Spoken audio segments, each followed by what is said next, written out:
Buongiorno, buona domenica, benvenuti a questa prima edizione di TG Sicilia, i titoli del nostro telegiornale. Dispersione scolastica e giovani inoccupati. I primati negativi della Sicilia nella fotografia annuale dell'Istat. Rimane profondo il solco che la separa dal resto d'Italia. Ondata di caldo in Sicilia, tra domani e dopodomani previsto il picco con temperature sopra i 40 gradi, soprattutto nell'entroterra. La morte di innocenti è un grido assordante. 10 anni dalla sua visita a Lampedusa, Papa Francesco scrive una lettera all'arcivescovo di Agrigento e rinnova il suo dolore per quella che definisce la vergogna delle società. Il festino nel nome di Biagio Conte, presentata la 399esima edizione delle celebrazioni di Santa Rosalia a Palermo, che ricorderanno il missionario laico scomparso a gennaio. Palermo cerca di uscire dall'emergenza rifiuti. La RAP, l'azienda che gestisce anche la più grande discarica pubblica della Sicilia, quella di Bellolampo, vara un piano triennale per risolvere le criticità.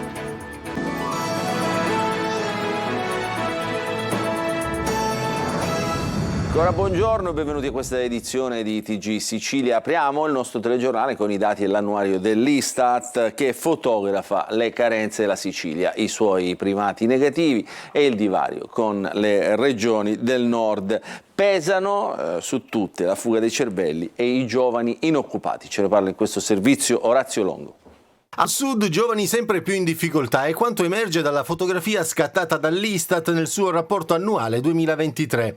In un'Italia che conta un numero di ultra 65enni quasi doppio rispetto ai quindicenni, è quella dei NEET la categoria a preoccupare di più. In Sicilia sono quasi un terzo i giovani che tra i 15 e i 29 anni non sono attivi né nel mondo del lavoro, né nella formazione, né nell'istruzione. Un fenomeno che interessa in misura maggiore le ragazze. Vediamo infatti che il tasso di partecipazione femminile al sud rimane sempre molti punti distanti rispetto al resto del paese e soprattutto in Sicilia la partecipazione al mercato del lavoro da parte della donna ancora è abbastanza contenuta. Altro punto dolente è la cosiddetta fuga dei cervelli. In Italia il tasso di espatrio per i laureati tra i 25 e i 34 anni è del 9,5 per mille tra gli uomini e del 6,7 per mille tra le donne. Più alto il livello medio nazionale nelle isole, con le città di Palermo e Neoristano in cima, con una perdita di capitale umano dovuta alla mobilità interna netta e persistente. Ci sono alcuni elementi positivi per quanto riguarda il tema del capitale umano, nel senso che in Italia si registra comunque una riduzione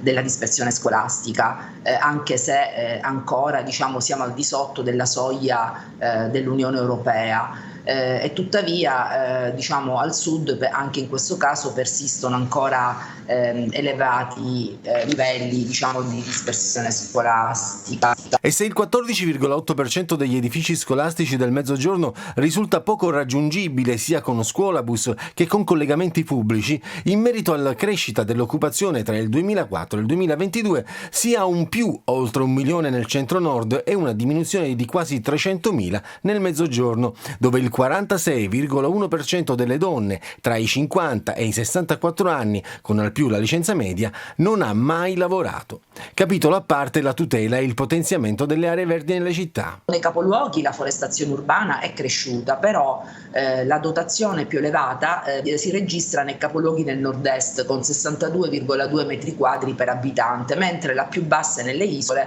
pari al 19,3. Infine le risorse idriche. Nel 2020 sono andati persi in distribuzione 3,4 miliardi di metri cubi di acqua.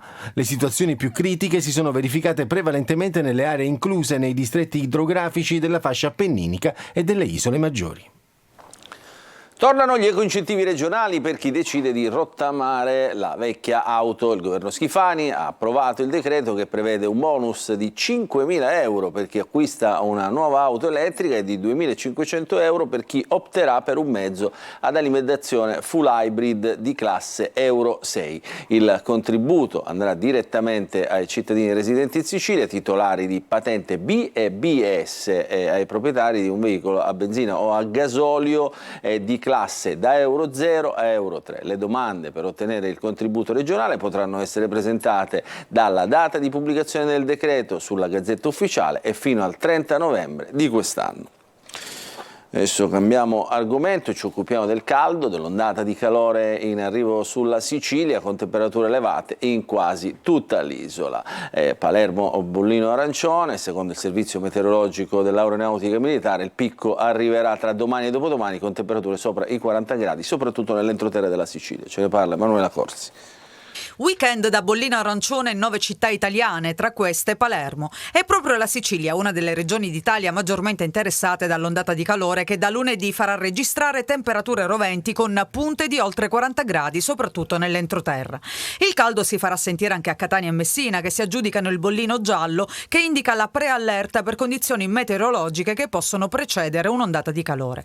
Secondo il servizio meteorologico dell'Aeronautica Militare, la massa d'aria calda di origine subtropicale in arrivo sull'Italia già da oggi farà aumentare le temperature fino a 40 gradi. Questa ondata di calore proviene da un'aria calda che giunge dal Nord Africa sotto forma di alta pressione sul Mediterraneo e sta interessando, come lei diceva, già da questa prima giornata le due isole maggiori, in particolar modo la Sicilia, dove le temperature nelle aree interne potranno raggiungere già per la giornata odierna valori intorno ai 40 gradi. Il picco verrà raggiunto tra lunedì e martedì. Il caldo, secondo le nostre previsioni, durerà almeno fino alla giornata di martedì, dove le temperature saranno in lieve aumento in questi giorni e nelle aree interne, come dicevamo prima, quindi nell'area di Enna, di Caltanissetta, ma anche tra Trapani e Palermo, potranno superare tra lunedì e martedì i 40 gradi, quindi registreremo addirittura 41-42 gradi. Parlando di area umida, cioè area che ha attraversato il Mediterraneo, quindi carica di umidità, poi la percezione sarà anche qualche grado in più. Dal 15 maggio è attivo il Sistema Nazionale di Prevenzione degli Effetti sulla Salute delle Ondate di Calore, che assegna ad ogni città italiana un bollino indicativo del rischio. Con quello rosso vengono indicate le città con il massimo livello di rischio caldo per tutti. Il bollino arancione segnala il massimo pericolo per i più fragili, ovvero anziani, bambini e persone con malattie croniche. Infine il bollino verde indica l'assenza di rischio per tutta la popolazione. A 10 anni di distanza dalla prima visita a Lampedusa, Papa Francesco ribadisce l'urlo di dolore per le continue tragedie del Mediterraneo e in una lettera inviata all'arcivescovo di Agrigento: le stragi in mare, scrive il pontefice, sono la vergogna della società. Il servizio di Tonino De Mano. In questi giorni in cui stiamo assistendo al ripetersi di gravi tragedie nel Mediterraneo, siamo scossi dalle stragi silenziose davanti alle quali ancora si rimane inermi e attoniti. La morte di innocenti, principalmente bambini, in cerca di un'esistenza più serena, lontano da guerre e violenze, è il grido doloroso e assordante che non può lasciarci indifferenti. È la vergogna di una società che non sa più piangere e compatire l'altro.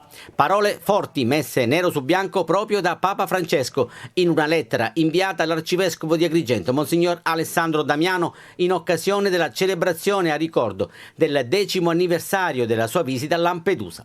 Era l'8 luglio 2013 e Papa Francesco era diventato pontefice da pochi mesi. Su quelle acque, di fronte alla Porta d'Europa, il monumento in memoria dei migranti morti in mare, Papa Francesco, accolto da canti africani, lancia una ghirlanda di fiori bianchi e gialli a ricordo di quanti hanno perso la vita nei viaggi della speranza. Quelle immagini hanno fatto il giro del mondo per una visita sobria e discreta, così la definì padre Federico Lombardi. A distanza di 10 anni, Papa Francesco ricorda quella visita e lo fa con commozione ed una punta di rammarico perché, in fondo a quel mare, si continua a morire.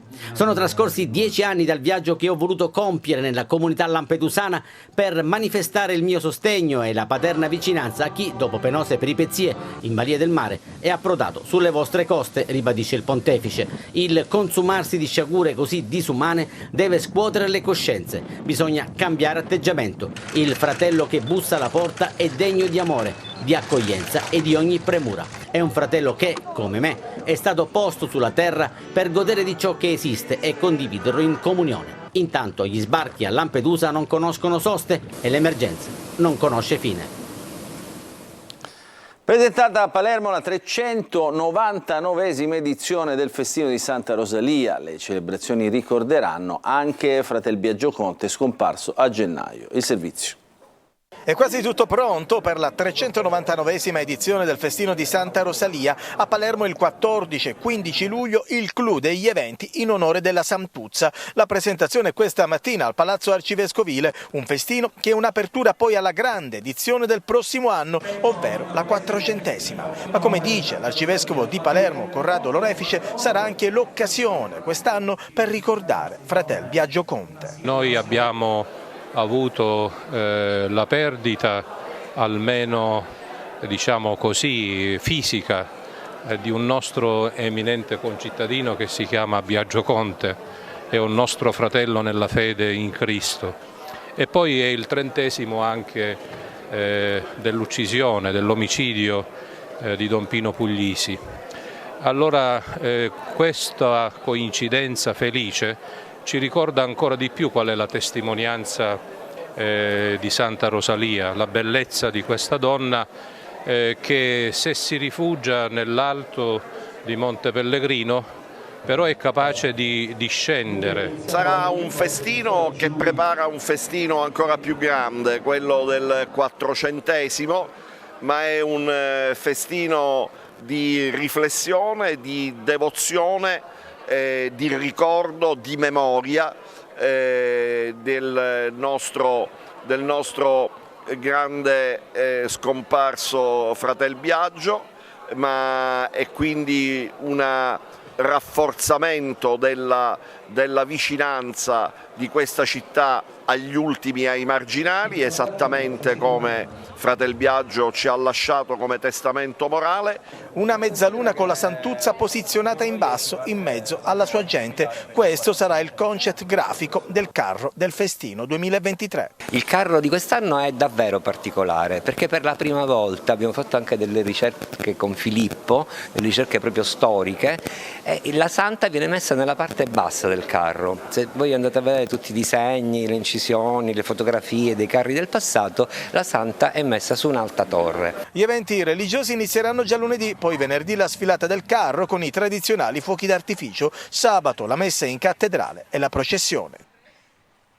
Intanto Palermo cerca di uscire dall'emergenza dei rifiuti. La RAP, che è l'azienda che gestisce non solo la raccolta ma anche la più grande discarica pubblica della Sicilia, quella di Bellolampo, vara un piano triennale per risolvere le criticità. Il servizio. Uscire dall'emergenza rifiuti entro 3 anni, ma per farlo serve nuovo personale, più raccolta differenziata e bisogna risolvere il problema della discarica di Bellolampo, l'unica pubblica in Sicilia. È tutto messo nero su bianco nella bozza di piano industriale di RAP, l'azienda dei rifiuti di Palermo, che gestisce anche la discarica nella quale confluiscono anche molti comuni del comprensorio.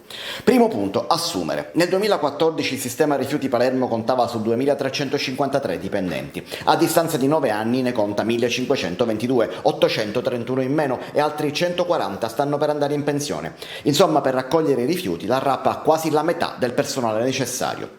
I concorsi già banditi riguardano 306 operai, 46 autisti e 6 dirigenti, ma anche quando saranno completati non basteranno. RAP prevede già uno scorrimento delle graduatorie per altre assunzioni, 143 operai e 93 autisti in più.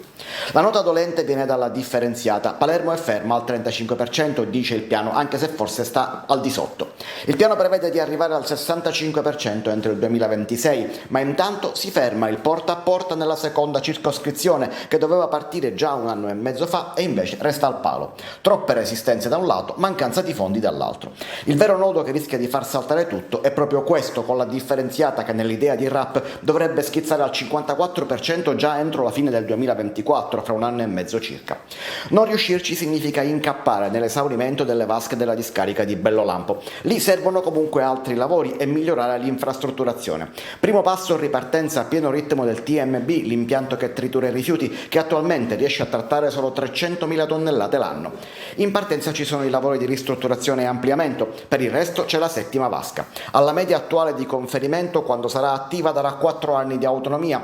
Con il passaggio al 65% di differenziata potrebbe raddoppiare la sua vita. Tanta buona volontà, ma ci sono troppi se e troppi ma.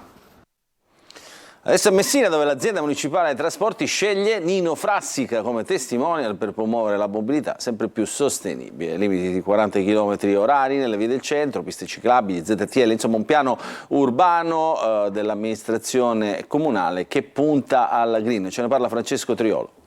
Messina diventerà presto una città a passo d'uomo. Il piano urbano della mobilità sostenibile ridisegna un'altra città, un altro modo di muoversi, più pedonalizzazioni, piste ciclabili e maggiore investimento sul trasporto pubblico. Questa la Messina del futuro, quella che sta immaginando l'amministrazione comunale con il piano urbano della mobilità sostenibile. L'intervento principale che viene previsto è quello di un limite di 40 km orari su tutta la viabilità di perimetrazione delle zone a traffico limitate, che verrà inserita ed esteso con l'istituzione graduale delle ZTL sulla viabilità principale perimetrale. In centro verrà realizzata un'unica pista ciclabile da Villa Dante a Villa Mazzini, un investimento di 588.000 euro che migliorerà l'attuale percorso e lo prolungherà aggiungendo 6 km di pista, rendendolo più sicuro. Ma nel piano della mobilità sostenibile sono ben 6 le piste dedicate ai ciclisti che verranno realizzate non solo nel centro ma anche nelle zone più periferiche, soprattutto nella zona della Riviera Nord. Particolare attenzione poi è dedicata a 2 delle arterie considerate più pericolose dopo l'analisi effettuata tenendo in considerazione l'ultimo decennio: il viale Giostra, che ha registrato un'elevata ed anomala concentrazione di 6 incidenti mortali rispetto al totale di 26, e dove viene proposta la realizzazione di 3 sovrappassi pedonali, mediamente uno ogni chilometro, ma anche la semaforizzazione degli attraversamenti pedonali con un sistema a chiamata. E la via Consolare Pompea, altra criticità viaria dove gli incidenti gravi e mortali sono stati troppi negli anni. Qui è prevista la separazione dei sensi di marcia attraverso isole sparti di traffico a raso e separazione dei percorsi tra pedoni e ciclisti. In questo ambito ecco che l'azienda trasporti è pronta a lanciare diverse iniziative per sensibilizzare i cittadini all'utilizzo dei mezzi pubblici. Oggi presentato il brand ambassador e non poteva che essere Nino Frassica. Perché sono uno dei primi viaggiatori, un abbonato. Io viaggiavo da ragazzo perché ero minorenne, ma viaggiavo anche da grande, visto che non c'ho manco la patente, non c'ho la patente tuttora, non c'ho la patente, e quindi l'autobus per me è stata la salvezza. Adesso ci occupiamo dei nuovi scavi, nuovi importanti scavi della Valle dei Templi che annunciano nuove scoperte ad Agrigento, riportati alla luce pitture e mosaici di una casa tra il secondo e il primo secolo a.C. Il servizio è di Davide Sardo. Altre sensazionali scoperte archeologiche nella Valle dei Templi di Agrigento. Qui siamo all'interno del quartiere ellenistico romano tra la città e i templi Ercole, Concordia e Giunone, dove sono in corso gli scavi organizzati dal Parco Valle dei Templi. Al lavoro giovani studenti universitari di Bologna nel cantiere scuola di scavo e restauro delle pitture parietali nelle insulae terzo e quarto. Lo scavo sta portando in luce le pitture e i mosaici in crollo riferibili agli ambienti di rappresentanza della casa che vive tra il secondo e il primo secolo a.C. Stanno affiorando strutture murarie di una casa decorata con gli stucchi dipinti, realizzata 4 secoli prima gli impianti balneari. Questa casa è completamente, conservata, è una situazione straordinaria. Cose di questo tipo si trovano solo a Pompei, per dire una. E abbiamo trovato il crollo dei piani superiori, quindi pitture parietali, mosaici, pavimenti, tutti in crollo, straordinarie scoperte, ci attendono. La particolarità è quella che il Parco della Valle dei Templi ha finanziato un cantiere scuola con delle borse di studio ai 20 giovani specialisti, ricercatori e studenti che hanno la possibilità di acquisire competenze spendibili nell'ambito degli studi sulla pittura parietale in un contesto sicuramente eccezionale, il contesto appunto delle domus agrigentine. In attesa di celebrare nel 2025 l'ambito traguardo di capitale della cultura, Agrigento vive in questi giorni la nuova esperienza di capitale della pittura antica con la 6ª edizione del colloquio AIRPA, che vede la partecipazione di oltre 70 specialisti della pittura parietale ellenistica e romana. Adesso ci fermiamo per una piccola pausa, poi ritorneremo subito dopo con il calcio.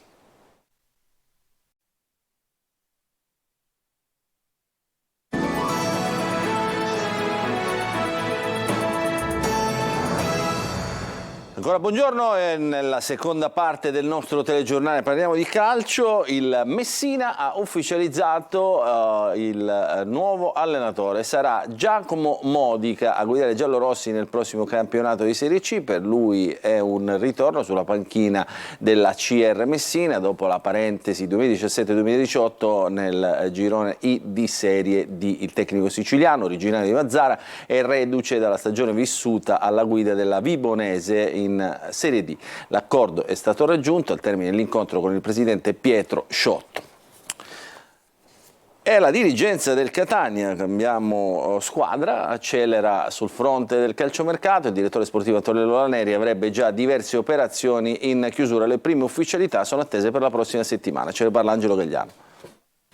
Una decina gli acquisti già in dirittura d'arrivo, ma per la loro ufficialità serve ancora qualche giorno. All'inizio della prossima settimana il Catania provvederà a depositare in Lega i primi contratti. Tra questi, a meno di clamorose rotture, ci sarà quello di Michele Rocca, 27 anni, centrocampista, che non ha rinnovato con il Novara, che vanta oltre 160 presenze nei campionati professionistici. In mediana il Catania sta valutando diversi profili. Per il reparto di mezzo il DS Laneri, di concerto con la dirigenza, punta ad almeno 4 innesti. Chirico è un obiettivo per la tre quarti, ma sul fantasista ci sarebbero diversi club. In casa Catania si lavora comunque per rinforzare tutti i reparti, a partire dalla difesa. Oltre ai 2 portieri serviranno almeno altri 5 innesti, 2 laterali mancini, 2 centrali ed un'alternativa a Rapisarda sulla corsia destra. L'ex rossazzurro Luca Calapai, appena svincolato dal Crotone, è un profilo gradito al tecnico Tabbiani. La lista della spesa per questa finestra estiva di calciomercato è particolarmente lunga, ma servirà pazienza e saper aspettare il momento giusto per chiudere. In attacco Caturana è una pista, ma non è la sola. La dirigenza etnea lavora anche alle conferme. Oltre a Rapisarda si punta a far rimanere ai piedi dell'Etna Castellini e Lorenzini in difesa, Rizzo e Vitale in mediana,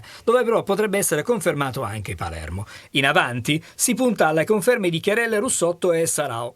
La prossima, come detto, sarà una settimana importante, anche perché all'inizio del ritiro mancano appena 2 settimane. Per il 24 luglio, giorno in cui si comincerà a faticare a Zafferana, la dirigenza rossazzurra spera di consegnare a Tabbiani un gruppo di lavoro già ben delineato. Questa è l'ultima notizia, il nostro telegiornale finisce qui. Vi ricordo che l'informazione su Antenne Sicilia ritornerà più tardi alle 13:30. Nel frattempo vi lascio alla rassegna stampa curata oggi dalla collega Emanuela Corsi. Grazie per averci seguito, buon proseguimento di giornata a tutti.